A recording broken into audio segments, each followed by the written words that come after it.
Nous sommes à Niamey, dans la zone dite ceinture verte. 5000 personnes sont contraintes de quitter leurs habitations. Des centaines de maisons, d'immeubles et autres constructions ont été démolies.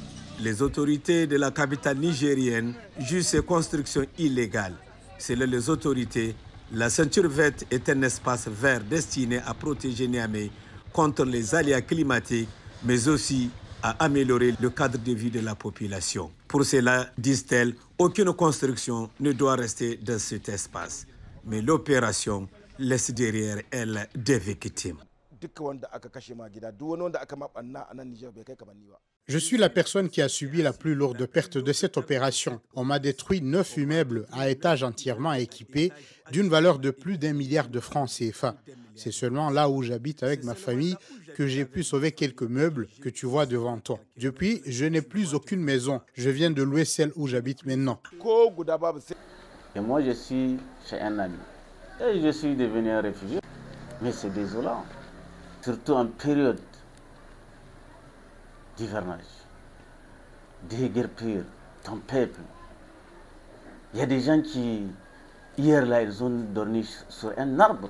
Avant le début de l'opération de libération de la ceinture verte, les victimes ont saisi 2 fois le juge de référé pour demander l'arrêt de l'opération. Mais à chaque fois, le juge a dit qu'il n'était pas compétent pour traiter l'affaire.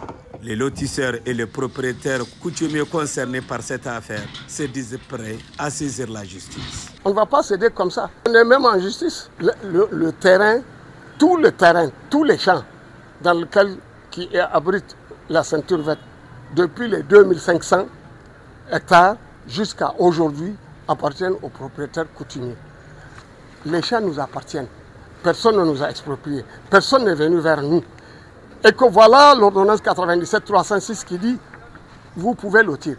Les défenseurs des droits humains interpellent les autorités de Niamey. Nous trouvons dans ce contexte le moment n'est pas opportun.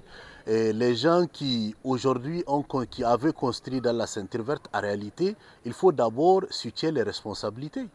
Mais qui a vendu ces terrains? Et pourquoi aujourd'hui c'est seulement les pauvres qui sont en train d'endosser la responsabilité de ces actes? Je crois que l'État doit regarder et vraiment avec un œil de vigilance. Contactés par la DW, les autorités de Niamey n'ont pas voulu pour le moment se prononcer sur ce sujet. La présence des médias nationaux et internationaux sur le théâtre des opérations est d'ailleurs formellement interdite par la police.